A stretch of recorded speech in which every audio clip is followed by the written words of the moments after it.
Salut! Vous savez, on s'occupe vraiment comme on peut, hein. Alors il y a des gens qui font des choses normales, qui lisent, qui bouquinent, il y a même des gens qui travaillent d'ailleurs, si vous travaillez, bon courage. Moi je m'occupe. Putain, j'adore, j'ai l'impression d'être royal.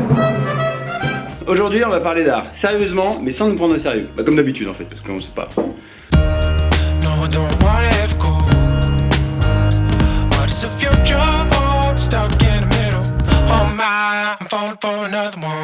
Bonjour à tous!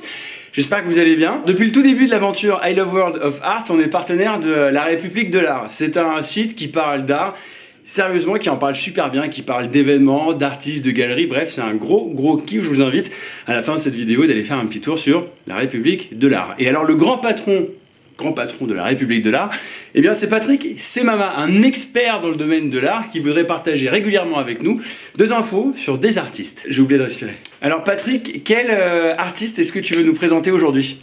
L'artiste dont je veux vous parler aujourd'hui n'est pas celui qui vient de sauter de mes épaules, ça c'était mon chat, mais Hugo Rondinone, qui est un des artistes vivants que j'apprécie le plus.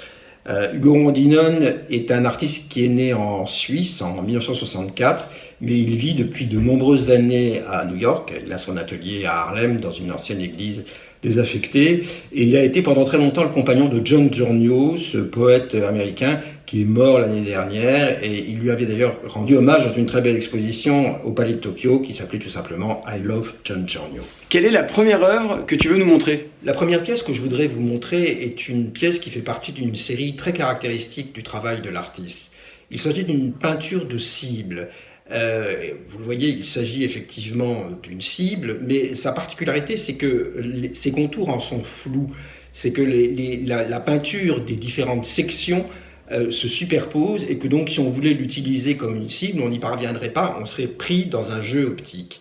Et au fond, c'est une pièce qui est très représentative du travail de Rondinone, en sens elle joue sur la déception, sur l'échec, sur le non-accomplissement, sur le trouble.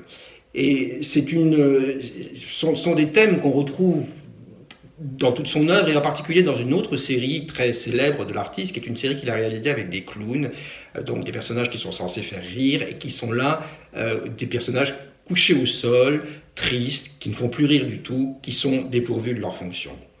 Et d'ailleurs, dans certaines installations, comme dans une qui est très belle, qui s'appelle Vocabulary of Solitude, Rondinone marie ses clowns allongés au sol avec des cibles.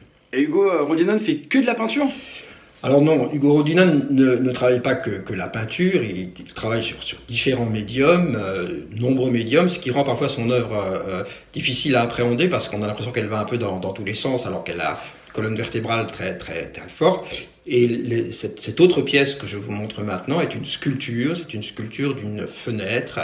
Et dans le travail d'Hugo Rondinone, il y a beaucoup d'éléments comme ça qui sont des éléments des fenêtres, des serrures, des portes, des éléments qui ouvrent sur un autre monde, qui est le monde du rêve, qui est le monde de la nuit, qui est le monde de la poésie. Hugo Rondinone est un grand romantique. Il a fait ses études à l'Académie des Beaux-Arts de Vienne. Il est nourri de la culture romantique allemande, et cette pièce que vous voyez là est un hommage au célèbre peintre romantique allemand Caspar Friedrich, et elle porte le nom d'ailleurs d'un de ses tableaux, l'idée étant d'associer à chaque fois une fenêtre à un tableau de Caspar Friedrich dans toute cette série. Et est-ce qu'il y a d'autres médiums avec lesquels il travaille ? Oui, il y a encore d'autres médiums avec lesquels travaille l'artiste, comme la vidéo ou la photo. Je vous montre là une photo qui est extraite d'une série qui s'appelle Moonlighting, clair de lune, c'est-à-dire quelque chose qui a encore à voir avec le monde du rêve, du fantasme, de la nuit. Mais on pourrait ajouter encore plein d'autres types d'interventions, comme ces arcs-en-ciel qu'il installe sur les toits des édifices publics, ou ces grandes statues en pierre qui représentent des personnages et qu'il avait exposées avec beaucoup de succès devant le Rockefeller Center à New York. Enfin, il y a plein de choses très diverses et très variées dans le travail de cet artiste qui parlent tous d'une certaine forme de mélancolie, mais avec des couleurs parfois un peu pop et sans être jamais désespéré. Eh bien merci Patrick pour toutes ces infos, très vite sur le site La République de l'Art. Merci à vous d'avoir suivi cette vidéo à nouveau, je sais que vous êtes de plus en plus nombreux à les suivre, ça me fait super plaisir, n'hésitez pas à liker la page I Love World of Art régulièrement, comme ça on va poster des vidéos, on va parler d'art. Vous savez, alors juste remettre dans le contexte, moi j'y connais pas grand chose, mais en fait l'idée c'est qu'on aille découvrir ensemble plein de choses. Je suis pas un expert, en fait je suis comme vous, j'aime bien l'art mais je m'y connais pas. Donc voilà, ensemble on va découvrir tout plein de choses avec tout plein d'experts qui vont nous donner des coups de main. Un grand merci à tous. Merci à Lionel qui m'aide à préparer ces vidéos. Je vous fais plein de gros bisous et je vous dis à très très vite parce que là je suis en train de tourner un stock pas possible de vidéos. Donc vous allez en bouffer. Allez, bisous. Arrête, je suis au concert. Je suis spectacle avec mes cheveux longs. Metallica. Stuck in the middle.